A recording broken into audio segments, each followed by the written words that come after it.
The anthem of the airwaves. Here we are. Let's talk. Call in radio, in which we want to hear from the listeners of KWMR, all of them.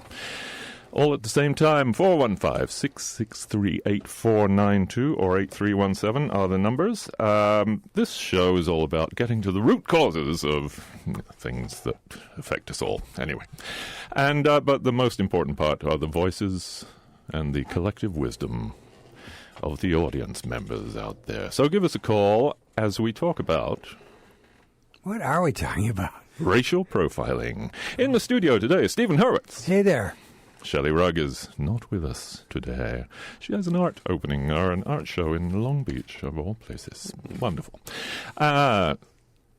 Sitting in the center seat. Yes, I will be enacting Shelley's role today as an artist. Oh, excellent. My name is Sebastian. Sebastian. Yes. And on the remaining seat. Oh, my high chair. My name is Charles Schultz. Last but not least. Thank you. No, thank you. Thank you so much. It's great to be back. That's enough. So racial profiling... He carries his own audience with him. Who in West Marin can speak to this particular topic? Well, I don't know. How about anyone? Well, so what brought me to this week? It was actually a New York Times article about what San Francisco's trying, the experiment that they're trying. Oh, yeah. Which is to redact the vital information about suspects when the police report is presented to the prosecutors in the city. And so the prosecutors don't get to see the vital information, so name, address, physical characteristics. Hello, why am I crackling? Address, the site of the actual incident that is being reported on. What else? I think that's about it. Oh, and previous record, of course. What's the logic? Before they make the decision about whether to charge the suspect or not. Then, once they make that decision, if they decide they're going to charge the suspect with something, then they get all the information. And if there's a discrepancy between the before and after, if they decide not to charge, and then when they see, it's Shidwan from, I don't know. Anyway, from Hunter's Point. I don't know. Shidwan And if they change their mind, they have to justify why they're changing their minds. And it also goes into it's a little experiment they're running, which is starting right now, right this month, I believe. So the thought is that if you see the vital information of a person charged, that disproportionately, if that person is of a minority, then they are charged with a crime. But when the same crime is committed by someone from the majority, from the white majority, then they aren't charged. Well, they're trying to find that out less, or they're charged less harshly. Oh. Yeah. I mean, and they're trying to figure out why, because 6% of the population is black, and 41% or something of the charges laid are black people in San Francisco. So they're trying to figure out ways to see if there's kind of profiling and bias going on in the prosecutor's office, which not a bad idea. I don't know. Maybe they'll just hand out more charges to everyone. I think what it'll expose on some level, which I hope does happen, is class. That it's the poor who are being disproportionately charged, and the poorest of the poor are the minority poor. So race is a big component of that, but also the thing we sort of can talk, certainly like in liberal land that we live in, we can sort of talk about race now in a more complicated way, which is certainly something that wasn't true in previous decades. But class is still the dirty word. Class is still not to be discussed. But anyway, the phone number is 415-663-8492 or 8317. We have two lines in the studio. And when you do call in, hang on. You'll hear this noise as I put you in the system. Just wait until you hear me say you're on the air. And then turn down your radio. Give us a name, any name, and please keep the language squeaky clean. Some time ago there was an experiment they did. They sent out two identical resumes to companies, one with an obvious African-American name and the other with a name that was obviously not. And these were identical. And the resumes of the obviously white person got many more responses for coming back for the second interview or coming back for an interview. So Well, interesting. Any more information about that? What field it was in? The kinds of things they were applying for? that I don't know. I don't. If they did, I don't remember. And the other thing that has to do with profile and the the disproportionate jail sentences and charges laid against minorities is that their records, when they come out, or even if they've been arrested and have not been charged with anything, that arrest is on record. And once, if an employer or a landlord wants to see your police file, there are all these arrests, even if you didn't get convicted. And if you have jail time, then bloop. So they're also, California is going to make it automatic that for minor crimes, lesser crimes than murder and rape, for example, that your criminal record, your arrest record is redacted, is closed to public view. Another experiment going on. Well, there's a big report that came out of Chicago just in the last few weeks about redlining and about predatory lending practices towards minority communities. A guy that's been on my radio show, which is next Friday at 9 a.m. You have a radio show? Indeed, I do. He has a funny line because he wrote a great book called "The Best Way to Rob a Bank is to Own One." But he said most financial frauds, he's talking about the last 45 years, come out of Orange County and target poor minorities first. So it bleeds out of Orange County into Los Angeles County, and it goes after the poor. But this is a history, over 100-year history of lending practices, predatory lending practices to mostly African Americans, but other minorities as well, which is a pretty ugly tale, and a complex one too. I mean, one of the rationales was that, certainly after the Great Depression, in the 30s, the federal government starts backstopping. Actually, even before then, but in earnest at that time, backstopping home loans. And so the government. What does backstopping mean? Means that that if they default, that the government is and says providing some security to the lender. So in those cases, they were finding. That the rationale was you need to redline. Redlining meaning, and literally they took maps and drew with a red pencil neighborhoods that African Americans would be allowed to live in and neighborhoods they would not be allowed to live in. Wow. And then within those, the rationale they said for that is that if you let African Americans live wherever they want, it will drive down the value of the housing. People will default on their loans, and the government will be on the hook to some extent for this. So the government was promoting this practice. Because they thought that it would enhance the security of the loans that it was guaranteeing to some extent. So you had white flight also. I mean, actually, it had that effect. African Americans moved into a community, and whites wanted out. There goes the neighborhood. Yeah, exactly. Well, just full disclosure, Steve Hurwitz's family caused the Crown Heights riot. I just want to point that out. There's actually even more nuanced way of looking at it was for the working class in the United States, their one store of wealth was housing. And so whether or not people in that neighborhood were racist beforehand, because the function of diversity in a neighborhood did have the effect of lowering house values, you got a racial tension developing, but was driven primarily by economics, not a view that, say, white people or Jewish people or whomever are just by their nature hate Africans. More complex than that, for sure. So, but I mean, that's just one example of how profiling functioned and war on the poor. Yeah, and now it's just done by class, right? I mean, the wrong kinds of people simply can't afford to buy. Well, of course. Yeah, I mean, it seems a very old issue that we have been grappling with for a long time, and one of the things that I'm very concerned about it's about its future, with all the technology that we are developing in terms of facial recognition software and the way we are surveilled constantly all the time, to be for consumption reasons, and so that's very frightening to me of what can we do now so we don't reenact the same things digitally, right? In a way, because this will manifest again in terms of surveillance and how we are perceived by the state. Do you know an example of that, like how this has been deployed and then through its deployment, how it's produced injustice? I know it's very new, so maybe there's not a great, easy example.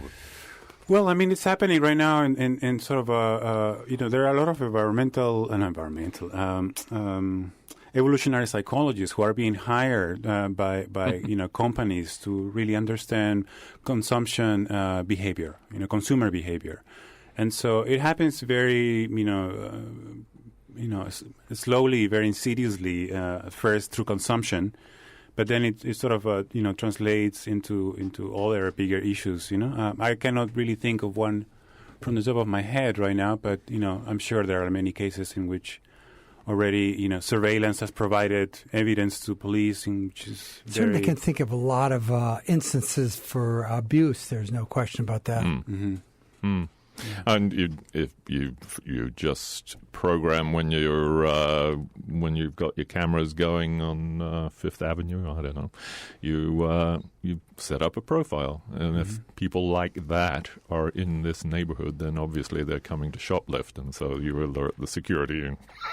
I thought of what a good example actually. Now that you ask, is that we are archiving evidence, and so this evidence is really great for the state and to for governments to provide records of look, this is proof that what we're saying is real, right? So based on a statistic and collecting footage from people who looks a certain way or such and such, right? So it's just becoming evidence for the state to enhance its power, When the age of everything being recorded, and this actually comes from a blog that I shared with Sebastian, that they will go back and find. If you have a politician, I'll take Jeremy Corbyn as an example. I know better, but I'm sure the same thing has happened to Bernie Sanders or anybody who is to the left of whatever Idi Amin, whatever's left now, and nothing left. Jeremy Corbyn becomes the leader of the Labour Party, and all of a sudden, over a 35-year political career, every public statement that was recorded, every time he said, actually the British government shouldn't kill, all sort of everyone in Sinn Féin, or every time he said the Palestinians should be bombed out of existence, they said, look, he's siding with terrorism. He's a terrorist. And so all of that stuff is there, and they go find a video of you, and they present it and say, you can't vote for this person or support this person because, look, we found over 35 years every instance of them saying something that could be construed as being in support of an unpopular cause. We're all just data now. Doesn't it go both ways, though? Look at Kavanaugh, for example. They found well, and I think that's one of the reasons that that Trump does not that uses the assistants. He doesn't name permanent cabinet members now because the Senate is required to confirm them. So if you just name assistants, then he has the people he wants in office without having them confirmed by the Senate. Well, that I mean, but also with that guy Kavanaugh, it transpired that as a teenager, he may or may not have assaulted some woman, a crime that's so long ago and the memory's so faded that there was obviously going to be ambiguity about what could be known or who you were going to believe and all of that.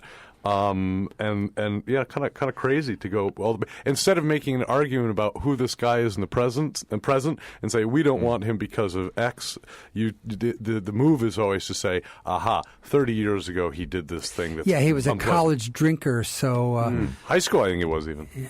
But I mean, I'm not saying that he's a nice man or that he is innocent of the thing that he was accused of doing, but it's very interesting that you can only damn people on those grounds.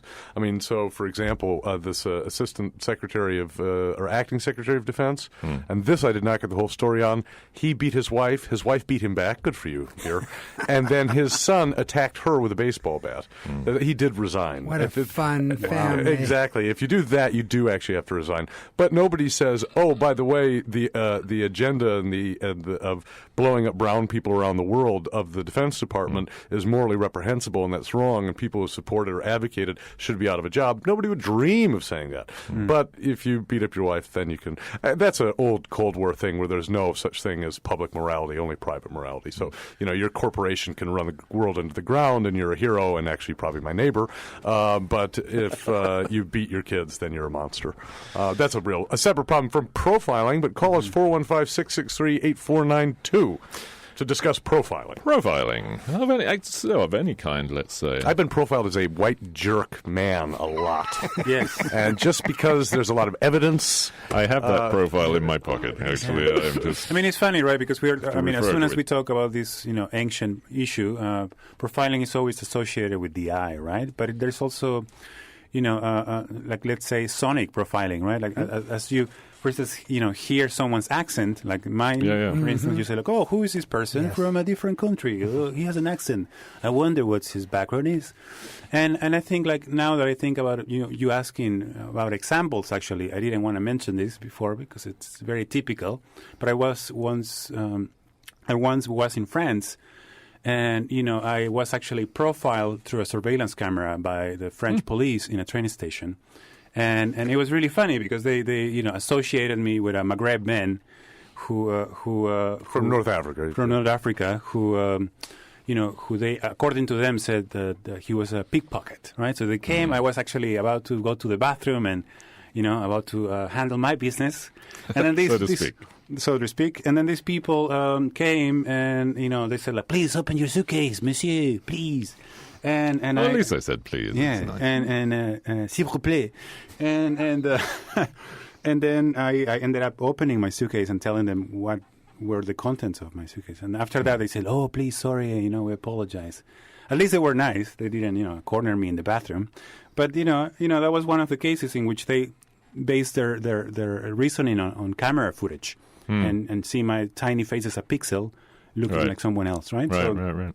But you fit a profile because of the shape of your eyes and the color of your skin and my nose. Yeah, your nose. Yeah, I guess. Yeah. And what we've seen, I mean, since the advent of body cameras and dash cams and cell phone videos, is that all these situations that have been going on forever since there have been police or security officers, but now they're all on camera, and so we're all seeing these terrible things where it starts out as a situation like that, perhaps something like that, and when the person being confronted gets agitated because why are you doing this to me, it escalates and escalates and escalates, and finally the guns and the tasers are out, and Well, I think 663-8492. Please give us a call to talk about profiling. I just this is West Marin is very typical, or its stereotypes do hold to some extent. There was a map made of the Bay Area after the last census, which assigned a colored dot to 50 persons who responded to or self-identified as a particular minority in the 2010 census. So pink was white, and green was Asian, and blue was African American, and something was Hispanic, whatever it was. Oakland, lots of diversity. In the East Bay, there are areas that, you're getting all of these different colored dots together. Get to San Francisco, you have these big concentrations of Asians, of white, and a real diminishing population of Hispanic and African Americans. And then you come to our home and native land, Marin County, which is almost uniformly white. It is pink dots everywhere, except for one concentration of dots that is so dense and so many colored that it actually turns black on the map, and that would be San Quentin. Marin City, though. Well, there's a little bit in Marin City. Yeah. But that thing with the difficulty is not having the encounter with the other, not ever being able to be with people who are really different from yourself in a class way. We get very little of that. And then, racial way, I mean, Marin is pretty white. So in situations like that, and I'm guessing, I've never been to the Midwest, but I'm guessing in the Midwest, predominantly white rural areas, you don't get that chance to interact with other people of other colors, other races, other cultures. And so you're afraid of whatever's different from what you know from your family, and then you get people like these women. It happens to be women mostly, who are calling the police because there's a black guy in a store hanging out in Walmart, Starbucks. it's Starbucks. He has a latte. Where did he get it? Yes. No, he didn't have a latte. That's why she called him. Thinking about class, like being Peruvian, the sort of one of the things that I've noticed in Peru is that, white people are a minority, right? So there is always this profiling of white people as, higher class because they have more means to achieve things. And it's funny being here now, like thinking about the opposite, right? Like, the minority is people of color and the majority is white people. So it's funny to watch this reversal. But, one of the things that you mentioned before was that, brain fart. I mean, I guess I lost it, but... that encounter with the other is so important. I mean, these are I hate to appeal to these kinds of experiments, but because this one is particularly pretty, I'll mention it. Was if you raise white rats and black rats separately, they will not interact and be antagonistic to each other. If you raise them together from when they're young, the little white rats and little black rats, then they cooperate and they accept each other as kind of being part of the same group. So it was a system where the rat had to press a lever to let the other group of rats out. And if you took white ones that had been raised separate from black ones, they would not let them out. But if you'd taken white ones that had been raised with the other little black rats, then they would press the lever and let the other rats free. I wish you hadn't have told me that. It is so cutesy poo. But but the other, I mean, damn those rats. The other side of like profiling, I mean, the obverse is of course privilege, which I was once with a friend in Chicago, staying at a lovely Mies van der Rohe apartment building in Lincoln Park. Yes, and it was somebody else's. And that was not my apartment, and so there's a doorman there and whatever. The doorman's job being to stop strange people from coming in.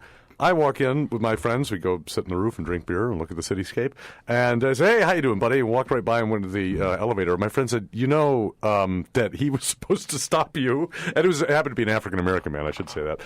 And he was pointing out to me that my unconsciousness of those barriers, that of course I'm supposed to be here, I completely disregarded this idea of that figure as having some role of authority or whatever. I was like, "Hey, how you doing, buddy? You want a beer?"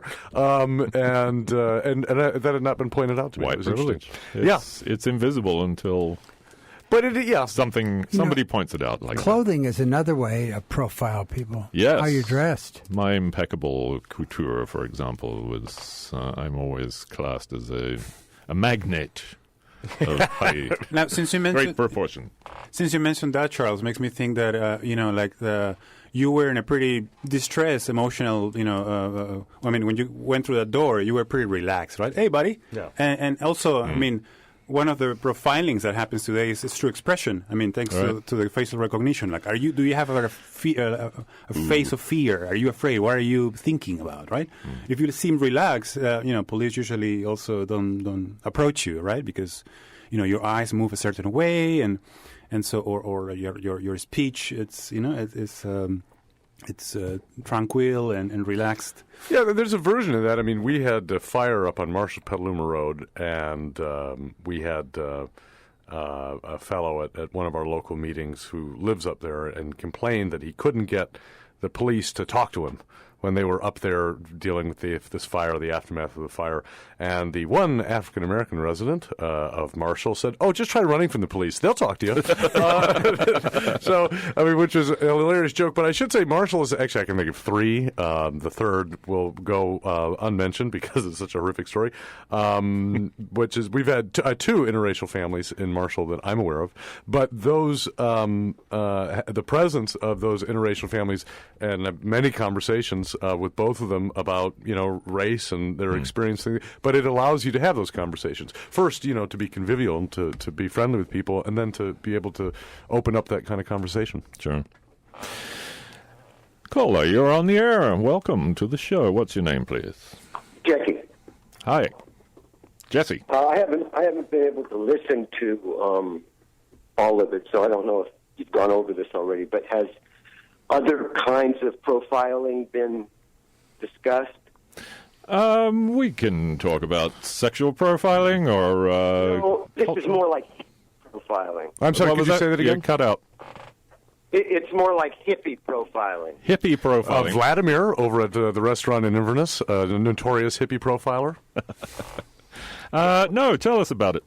Well, I don't know your local politics down there, but here, if you drive an old truck into Sebastopol and you look different, yeah, you don't feel like it's your hometown. If you look like a hippie or not like a hippie? Whatever the difference is. I would have thought Sebastopol was probably one of the places where you could look like a hippie or anything you wanted to be. Although maybe that's changing. Well, look,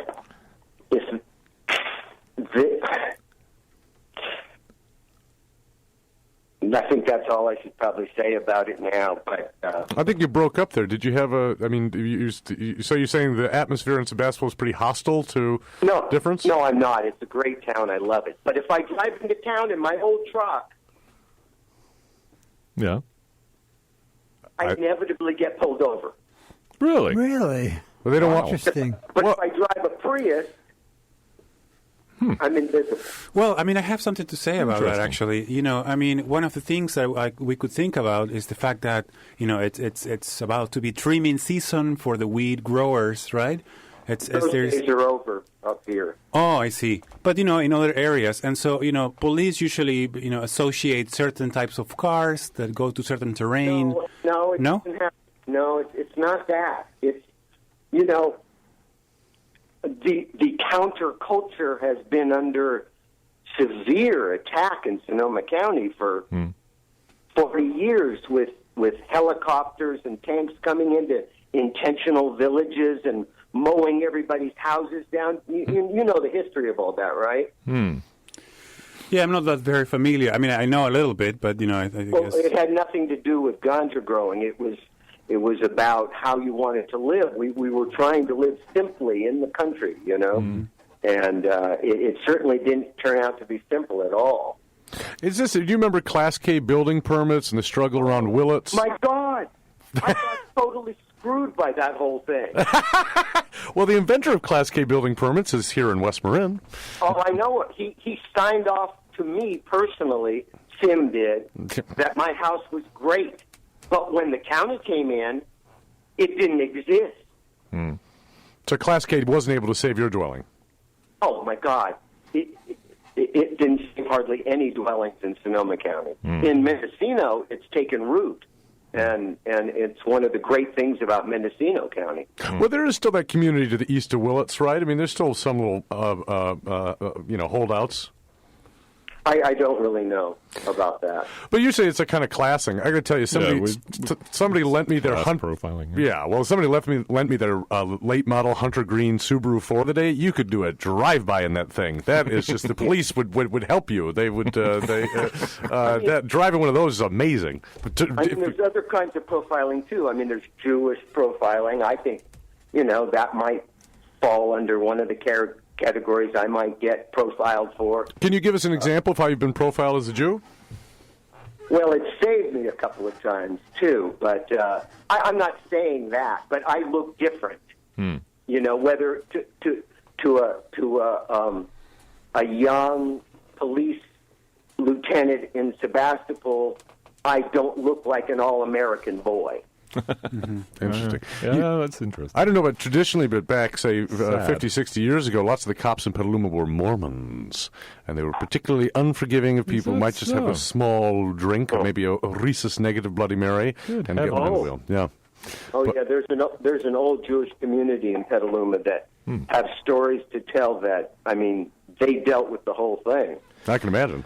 Well, I've been driving around, not into the depths of wine country, I must say, but I've been driving around Sonoma County in my very dirty and rusty Vanagon Westphalia, and I haven't had any trouble yet. But maybe I should stay away from Sebastopol. Only go in there in the Subaru. You need a test. You got to test your car. No, I'm not saying that at all. Of course, you know that. Well, of course, but actually, there's some nostalgia now. Someone took a picture of me and Paul Raffel in that Vanagon sitting outside Nick's.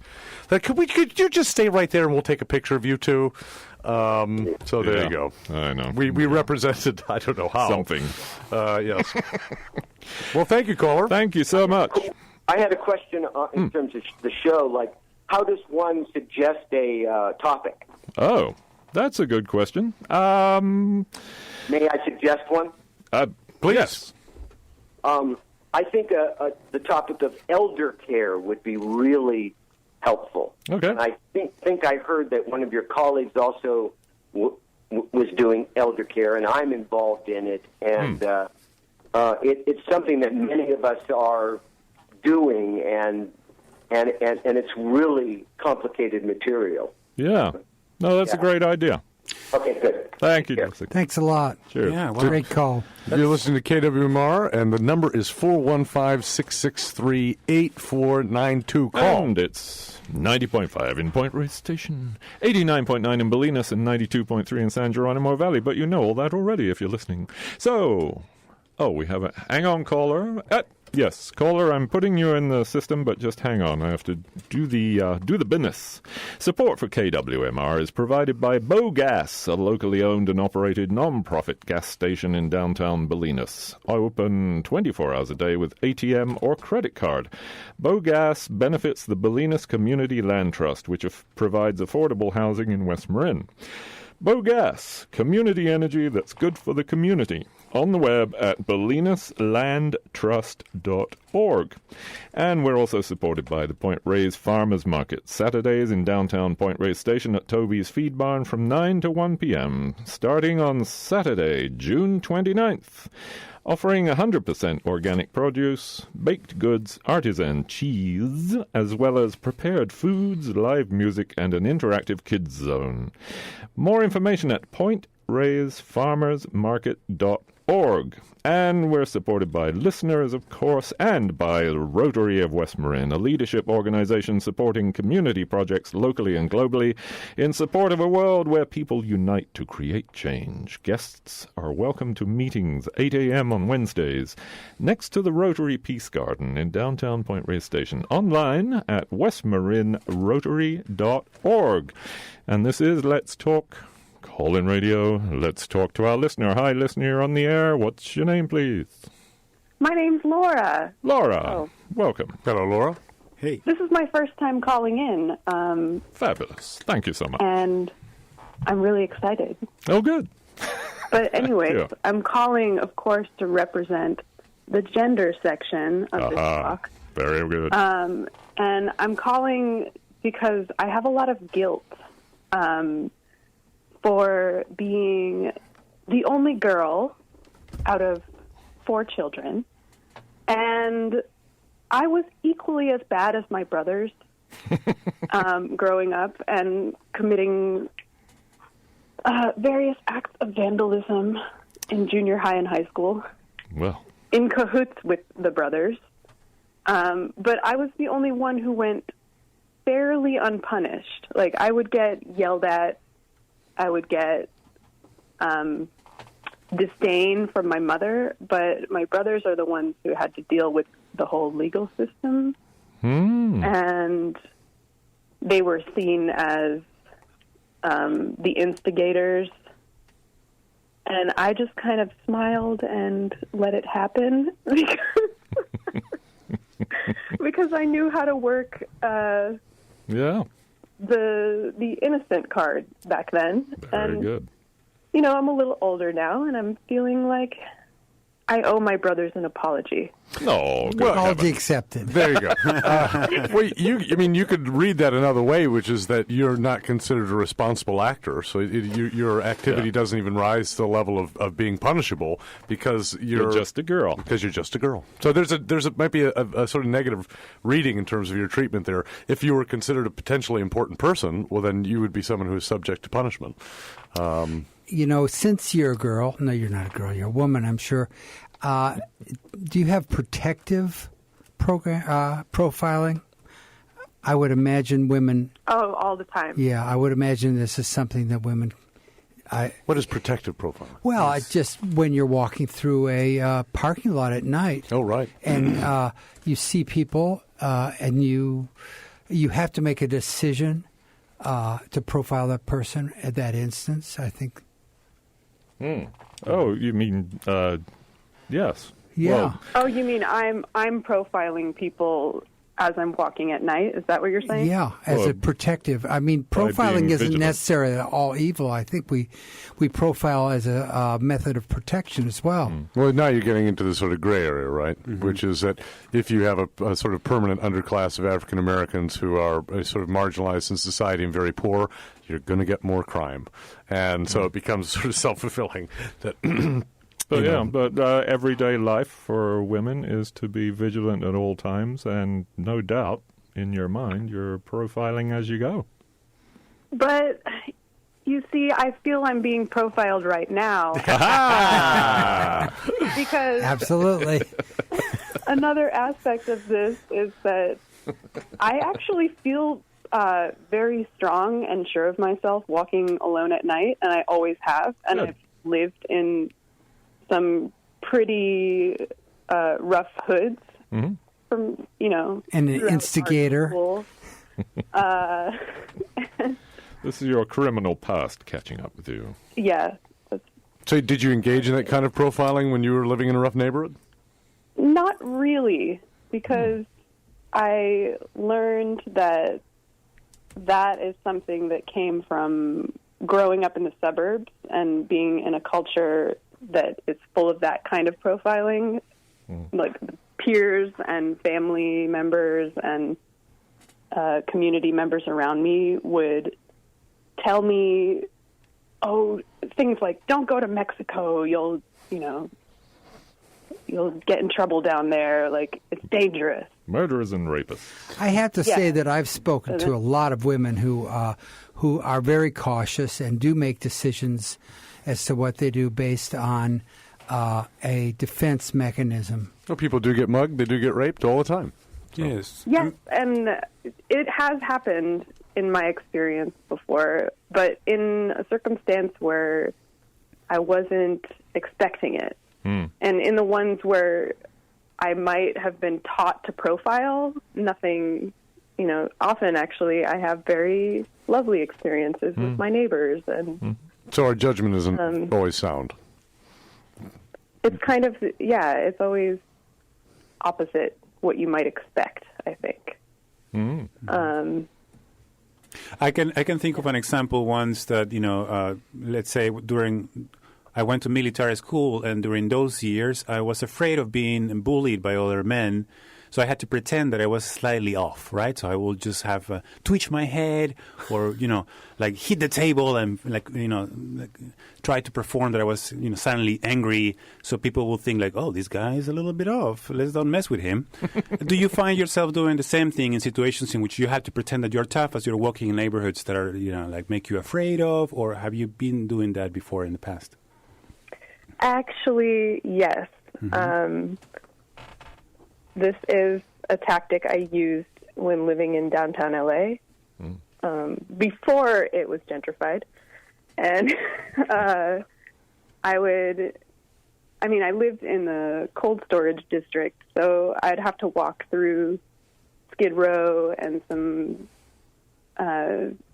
other kind of sketchy places just to get to the grocery store. And there were times where I would encounter strange figures, and often I would have like really lovely interactions with the people around there, and sometimes they would be these like transcendent experiences with someone who has a lot of life experience, and they're sharing their wisdom with me essentially. But other times, like at night, yes, I want to hide a little bit, so I would don my baggy clothes and walk with a funny gait. Put my bucket hat over my head and just camouflaging, essentially. Self-defense. Can you think of instances in which you were profiled as a woman? That something adverse, people had an adverse reaction to you because you were female rather than male? Well, I want to say that breasts are a huge factor in that. And when you have a certain silhouette, you are definitely typecast.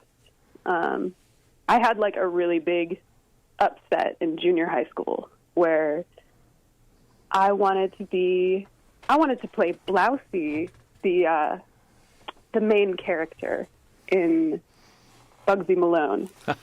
Blousy. And she's just like your regular girl next door, innocent, kind of, she's the love interest of Bugsy Malone. I want to know what kind of a school this is where a violent gangster is the basis of the school play. Yes. But anyway, go on. So did you audition for Blousy? Yes. However, due to my silhouette, I was cast as Tallulah, the showgirl. No. Which I fully embraced and had a great time, because she had a few solos, so it was great. But I really that was the first time in my life where it was like, okay, I know why this is happening, and it felt like it had nothing to do with my brains or, who I was. Basically, if you're voluptuous, showbiz sometimes. If you're voluptuous, you can't possibly be good. You must be. No, that's another thing. Got to be the bad girl. Yeah. You get unwanted attention from the male species. Yes, the male gaze. You also get disdain from females. Oh, really? Now, how does it evidence itself when women do it? Do they do it in terms of making judgments about you, or what? I mean, what do they think about you based on your appearance? It's not always obvious, but it's like sometimes it's felt in the air. If is it envy? I can't think of a solid example, but it's just something that I frequently felt. Especially, I keep highlighting like junior high school years because that's, obviously when our hormones are flaring, and it's a lot less obvious as an adult. But I've heard that before. But it was a thing growing up that made it like it really changed my behavior in a way. I didn't wear what I wanted to wear. I often would be in a baggy sweatshirt or a big sweater because the attention was too much. Or I would feel like, oh, it's a hot day, I should wear... Like clothing became an obsession because it's really something you have to think about before you leave the house. Like, am I going to encounter this kind of profiling if I wear this thing? Well, as you mentioned, this makes me think about the public's the public space is a sort of like a stage, right, in which you were accustomed to go out and perform a certain identity, a certain and so it makes me think about the ways in which people camouflage. And right now, as we were talking before about anti-surveillance makeup, for instance, right, is one way of avoiding. Like there's people wearing, cubist paintings or makeup as a form of detracting the attention from cameras, and they usually wear different kinds of clothing that distort the shape of their bodies. And it seems like that's pretty much the future of what's going to happen. A lot of people, basically wearing war paint as a form of detracting the attention of cameras. This is called ironic anonymity. Wouldn't that make them more attentive? To your eyes, but not to a camera. Not to a camera, yeah, because they can't pick up features. Well, now they have software that will... Your gait also, you can't, in China, that it's not just enough. You can wear a big hat and obscure your face, but they're working on ability to identify the way you walk. And since you mentioned China, it makes me think about also, they have already, in China and South Korea, they have soda machines that have cameras and can look at your face, and depending on the age group that you might appear to be, they offer you a drink that you might like. For instance, older populations will be offered tea, and like younger physiognomies will be offered pop, right? Like, hey, here, drink this soda. So there's a lot of ageist profiling as well. Mm-hmm. You mentioned ageist profiling, Sebastian. That was since the caller mentioned that. Well, but do we have other instances of ageist profiling? I can think of people not wanting to appear to be old and infirm because we live in a culture that is obsessed with youth and associates age not with wisdom but with weakness. How about in deterioration? School? How about in school? Teacher profiling of students. Oh, my teachers are idiots. I hate school. The horrific just marketing to elderly people via the television. What do you mean? Telemarketing, like, can I have your credit card number because something's wrong? All this phishing scams and people utilizing online profiles for phishing scams as well. No, I've seen elderly people that aren't very savvy about those kinds of things get roped into online this or that, and you think, no, it really wasn't a Nigerian prince. But if you're not sophisticated about it, it's easy to... It's new technology to us. Doing a little homework, I came across a dissertation, or perhaps it was 400 pages long, so I don't think I couldn't quite muster. But it was about it was basically about Chicano education and profiling of Chicanos, and its effect on whether or not they stay in school, etc. So apparently, it's a big enough issue for him to study it over the years and write a big paper on it. Well, we're back to poorer areas have worse schools. It's that whole snowball that keeps on going and regenerating itself. It's just this, the poverty levels. You can't find work. You can't buy proper food. The school is no good. The way you speak, I think it's probably a profiling. Yes. Let's go to school, Laura, thank you so much for calling. Thank you for listening. Do it again. Yeah, first-time caller. I like that. First-time caller. Thanks, Laura. And enjoy the rest of your We really appreciate it. You had a lot of nice things to say. Thank you. I'll see you guys around town. Okay.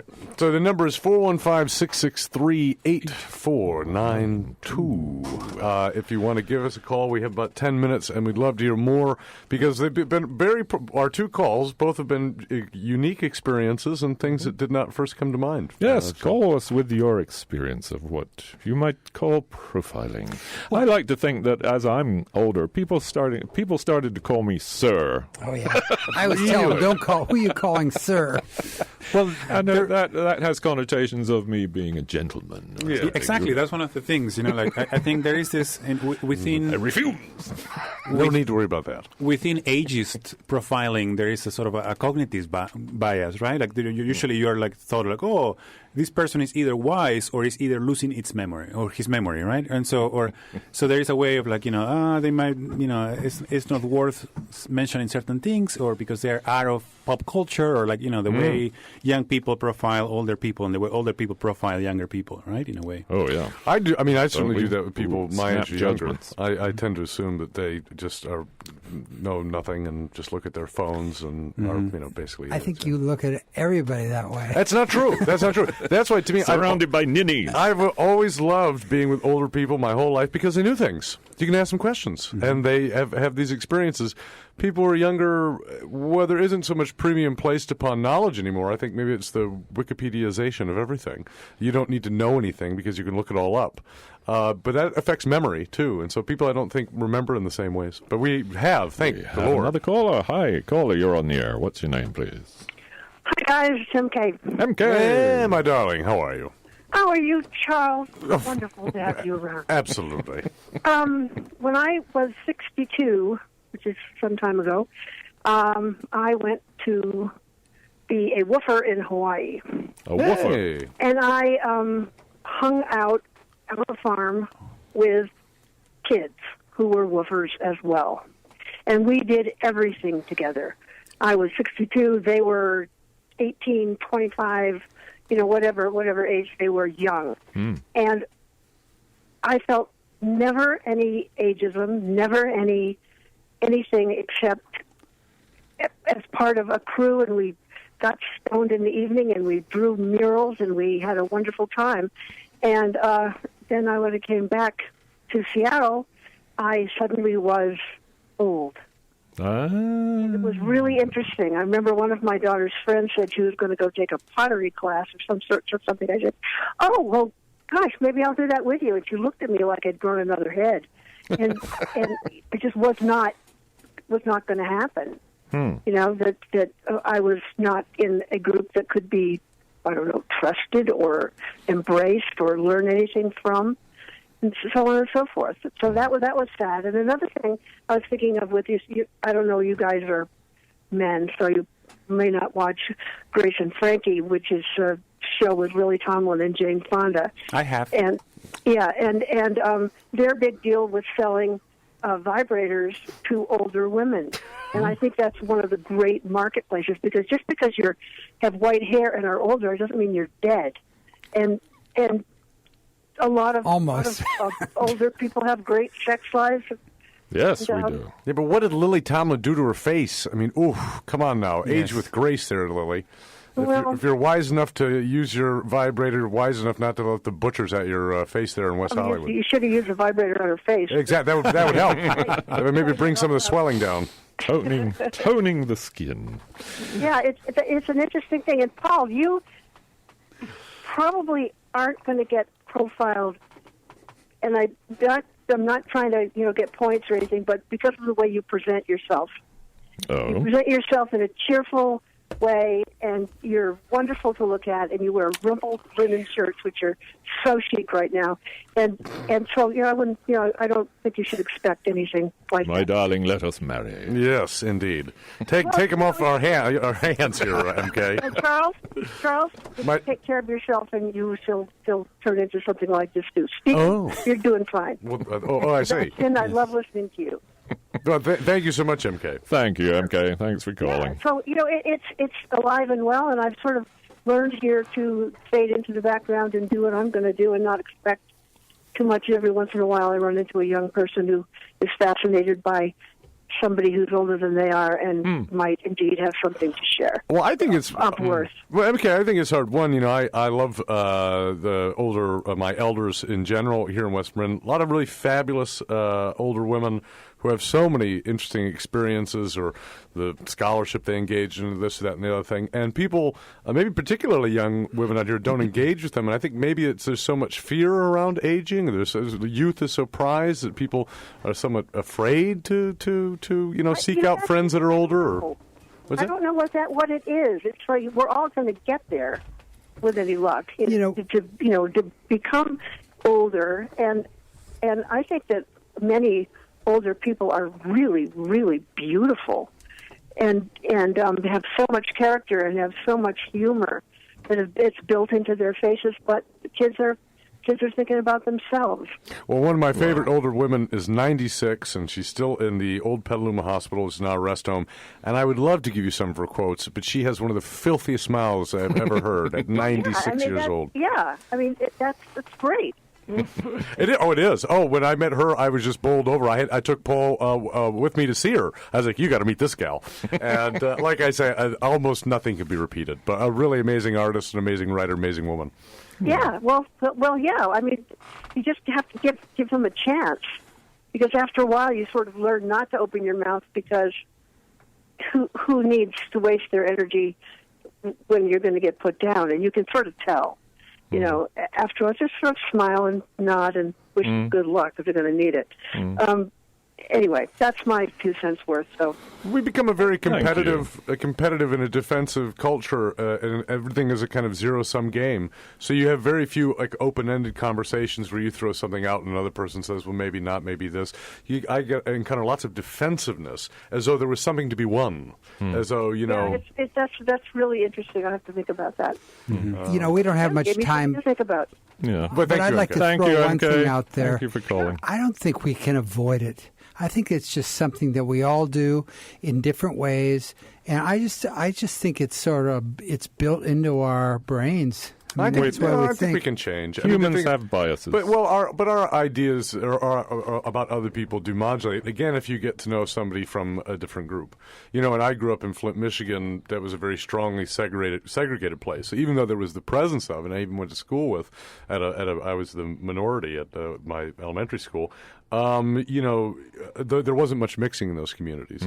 And there wasn't much mixing in groups of, say, there weren't a lot of Jews or Muslims or, all of these things things I would encounter in college, and that has a big part to do with it. Or then if you go on to live in cities or live a sort of diverse and cosmopolitan life, then all these things that used to be frightening or other. Yeah. And then as it's about getting out of your little bubble that you're in and seeing the world and meeting people in other situations. The end point of that is actually very interesting, though, is that you come to understand that in any category of race or gender or ethnicity, there are just very few people you want to get to know anyway. So you come around back to where you started. We hate humans. Thank you, Charles. Thank you, Sebastian. Thank you, Stephen.